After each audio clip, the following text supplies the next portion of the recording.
जीवन में आत्म विकास की बहुत आवश्यकता है और अधिकतम हम आत्म विकास के लिए पाश्चात्य साहित्य को पढ़ना पसंद करते हैं, क्योंकि वहाँ वर्तमान के परिप्रेक्ष्य में काफी कुछ लिखा हुआ है। किंतु हमारे धार्मिक साहित्य में, हमारे पुरातन साहित्य में, हमारे वेदों में, हमारे रामचरितमानस में, हमारे गीता में उनसे कहीं अधिक लिखा हुआ है। मैं तो यहाँ तक मानता हूँ कि उन्होंने भी हमारे साहित्यों से ही अध्ययन कर उनको रीराइट किया है, पुनः लिखा है। तो आज हम रामचरितमानस से आत्मविकास के कुछ चुने हुए चुनिंदा पुष्पों की चर्चा करेंगे। सबसे पहले हम बात करते हैं।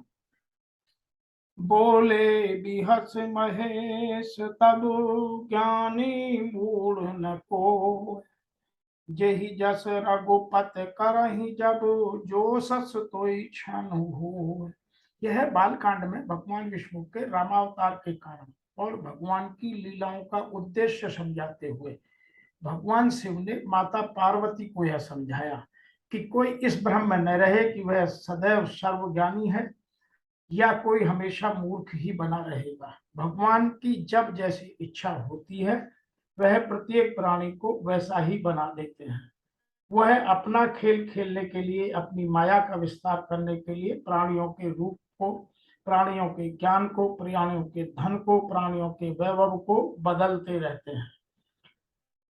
इसीलिए कभी किसी चीज का अहंकार नहीं करना चाहिए। जो अहंकार करते हैं वो समाज में कभी आगे नहीं बढ़ पाते। दूसरा जो मेरे जीवन का प्रमुख आत्म विकास का सहारा रहा है वह है, नहीं दरिद्र सम दुख जग माही, संत मिलन सम सुख जग माही, पर उपकार बचन मन काया, संत सहज सुनौर खगराया। तो यहाँ यह समझाने की कोशिश की है कि जगत में दरिद्रता अर्थात गरीबी के समान कोई दूसरा दुख नहीं है। गरीबी सब दुखों की खान है तथा संतों के मिलने से समान जगत में कोई सुख नहीं है। यदि आपको संत का साथ मिल जाए या संत की संगत मिल जाए तो उससे बड़ा कोई सुख नहीं है, क्योंकि मन, वचन और शरीर से परोपकार करना ही संतों का सहज स्वभाव है। महान संत आपको अच्छे विचार देते हैं जिससे आप समाज में भलाई के लिए काम करते हैं और खुद प्रसन्नचित्त रहते हैं। तीसरा जो मेरे हिसाब से बहुत प्रमुख है वह, सुनहु भरत भावी प्रबल बिलक कहें मुनिनाथ, मान लाभ जीवन मरण यस अपयस विधिहा। तो जब भरत जी रामचंद्र जी को लेने वापस आए और भारद्वाज जी के आश्रम में ऋषि वशिष्ठ के साथ उनकी मुलाकात हुई, तो तब वहां ऋषि ने कहा कि भरत जी, जो होना है वो होकर रहेगा और भले ही लाभ हानि, जीवन मरण ईश्वर के हाथ में हो, लेकिन हानि के बाद हम हार मान कर ना बैठे, ये हमारे हाथ में नहीं है। लाभ को हम शुभ लाभ में परिवर्तित कर लें, यह भी जीव के अधिकार क्षेत्र में आता है। जीवन जितना भी मिले उसे हम कैसे जिएं, यह सिर्फ जीव अर्थात हम पर निर्धारित करता है, हम तय करते हैं। मरण अगर प्रभु के हाथ में है तो उस परमात्मा ने स्मरण हमारे अपने हाथों में है।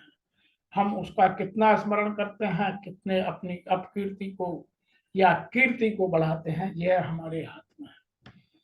आइए अब चौथे की बात करते हैं। चौथा है, जो न मित्र दुख हो है दुखारहित, नहीं बिलोकत पाकत तातक भारी, निज दुख गिरि सम रज कर जाना, मित्रक दुख रज मेरु समाना।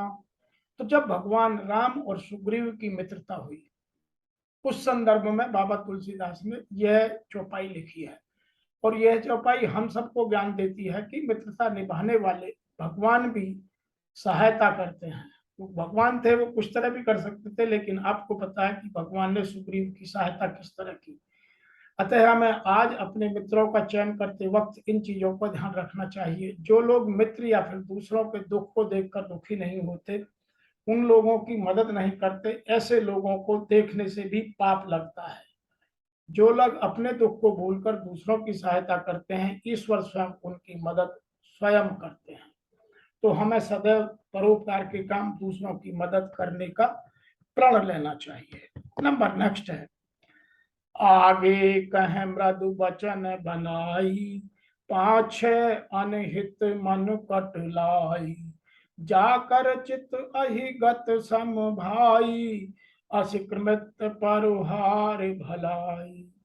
तो किष्किंधा कांड में सुग्रीव जी की मित्रता के बाद उन्होंने यह बात स्पष्ट कही है कि श्री राम ने मित्रों के कुछ लक्षण यहाँ बताए हैं। उन्होंने कहा है कि अच्छा मित्र जीवन में बड़ी उपलब्धि है। चौपाई में लिखा है कि जो सामने तो कोवल वचन कहता है और पीछे पीछे बुराई करता है, ऐसे लोगों से हमेशा दूरी बनाकर रखें। वह कभी आपके मित्र नहीं हो सकते, वे स्वार्थी हैं, अपने स्वार्थ सिद्धि के लिए आपके पीछे पीछे घूमते हैं। भगवान राम ने अपने भाई लक्ष्मण से कहते हैं कि हे भाई, जिसका मन सांप की चाल की तरह टेढ़ा है, ऐसे कुमित्र को तो त्यागने में ही हमारी भलाई है। सच्चा मित्र हमेशा स्पष्ट बात करता है, सच्चा मित्र आपको सही सलाह देता है, और मित्रता में एक दूसरे के प्रति खुला हृदय रखना अति आवश्यक है। अगली बात करते हैं, नाथ देव कर कवन भरोसा, सो सही सिंधु करही मन रोसा, कादर मन कहूँ एक अधारा, देव देव आलसी पुकारा। यह बात मैं उन लोगों को स्पष्ट रूप से कह देना चाहता हूँ जो रोज सुबह उठते ही सबसे पहले अपनी राशि देखते हैं, अखबार में राशि पढ़ते हैं, ब्राह्मणों के या ज्योतिषियों के आगे पीछे घूमते हैं। वह सब समय की बर्बादी है। जब भगवान राम सागर पार करने के लिए, सागर से रास्ता मांगने के लिए ध्यान करने जा रहे थे, तब लक्ष्मण जी ने भगवान राम को उनकी शक्ति और क्षमताओं को याद दिलाते हुए कहा था कि आप तो स्वयं इतने शक्तिशाली हैं कि एक बाण में समुद्र को सुखा सकते हैं, फिर सागर से ये अनुनय विनय क्यों? भगवान राम ने सब जानते हुए कहा था, लेकिन फिर भी उन्होंने शक्ति से पहले शांति से परिस्थितियों को हल करने का प्रयास किया था और बताया था कि शक्तिशाली को संयमी होना बहुत जरूरी है। आप अपने मित्र पर आप अपने भरोसे पर काम कीजिए, ईश्वर सदैव आपकी सहायता करेंगे। तो अपने भरोसे पर, अपने आत्मबल पर, सेल्फ कॉन्फिडेंस पर काम करना बहुत आवश्यक है। अब अगला उदाहरण तो बहुत ही प्रमुख है। जब सुंदरकांड में विभीषण जी को रावण बार बार परेशान करता है, तो विभीषण जी रावण को समझाते हैं कि आप राम से युद्ध ना करें। क्या कहते हैं, काम क्रोध मद लोभ सब नाथ नरक के पंथ, सब पर हरि रघुवीर भजऊ भजे जय संत। तो विभीषण जी रावण को पाप के रास्ते पर आगे बढ़ने से रोकने के लिए समझाते हैं और कहते हैं कि काम, क्रोध, अहंकार, लोभ आदि ये सब नरक के रास्ते पर चलने वाले रास्ते हैं, नरक की ओर ले जाते हैं। काम के वश में होकर जो अपनी या जो आप देवी सीता का हरण कर लाए हैं और आपको जो बल का अहंकार हो रहा है, वह आपके विनाश का रास्ता है। जिस प्रकार साधु लोग सब कुछ त्याग कर भगवान का नाम जपते हैं, आप भी राम के हो जाएं, राम का गुणगान करें, राम का जाप करें, तो आपका भी कल्याण होगा। मनुष्य को इस लोक में और परलोक में सुख, शांति और उन्नति के लिए इन पापों की ओर ले जाने वाले तत्वों से सदैव बचना चाहिए। वो कौन कौन से? काम, क्रोध, मद, लोभ सब नाथ नरक के पंथ।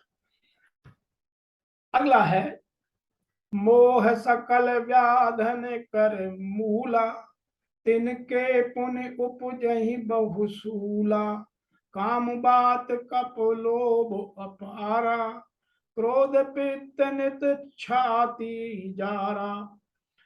सब रोगों के मूल जड़ जो है वह अज्ञान है, और जिसमें अज्ञान होता है उस पर बहुत सारी व्याधियां, बहुत सारे कष्ट ऑटोमेटिकली अपने आप उत्पन्न हो जाते हैं, स्वतः उत्पन्न हो जाते हैं। जैसे काम है, वात है, लोभ है, अपार धन इकट्ठा करने की इच्छा है, पित्त है, और ये सब आपको स्वयं जलाते हैं। ऐसा मनुष्य जीवन में कुछ नहीं कर पाता।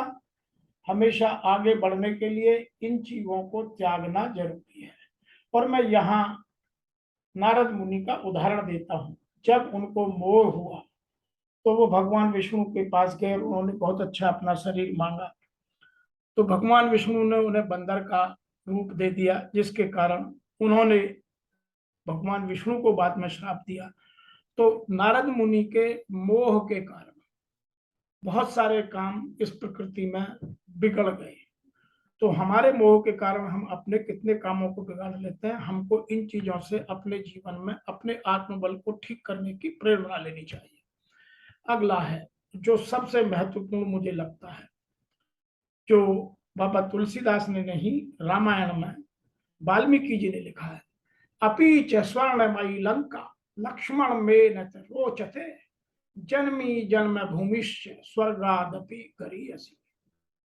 राम छोटे भाई लक्ष्मण से कहते हैं कि पूरी लंका नगरी ऊपर से नीचे तक सोने में मढ़ी हुई है, माणिक्य है, मोती है, वैभव है, धन है, विलासता है, फिर भी हे लक्ष्मण, यह मुझे जरा भी अच्छी नहीं लग रही है। मेरे लिए तो माँ और जन्मभूमि स्वर्ग से अधिक मूल्यवान है, अधिक बढ़कर है, और मुझे अयोध्या ही अच्छी लगती है। इसीलिए हमें शीघ्र ही अयोध्या चलना चाहिए। इस चौपाई से हमें यह सीख मिलती है कि जो व्यक्ति अपनी जन्मभूमि से जुड़ा रहता है, वहाँ के मूल्यों से, वहाँ के संस्कारों से जुड़कर आगे बढ़ता है, वह जीवन में सफलता की संभावनाओं पर सर्वाधिक ऊपर जाता है। अतः हमें अपनी माँ और अपनी जन्मभूमि की सदैव इज्जत करनी चाहिए। एक बात और भी कही गई है यहाँ कि हमारे जीवन में हम सदैव मरे हुए आदमी की तरह काम करते हैं, और हमारी जीवात्मा केवल चलने फिरने ढोने के लिए जिंदा रहती है, मूलतः हम मर चुके होते हैं। वह बात अंगद ने रावण के दरबार में जब वह राम का दूत बनकर गया था तो समझाई। बाबा तुलसीदास जी ने लिखा है, और यहाँ 14 प्रकार के लोगों से हमेशा यह समझो कि वो मरे हुए हैं, उनके जीने का कोई महत्व नहीं है, उनकी यहाँ चर्चा की है। कौन कौन से लोग हैं?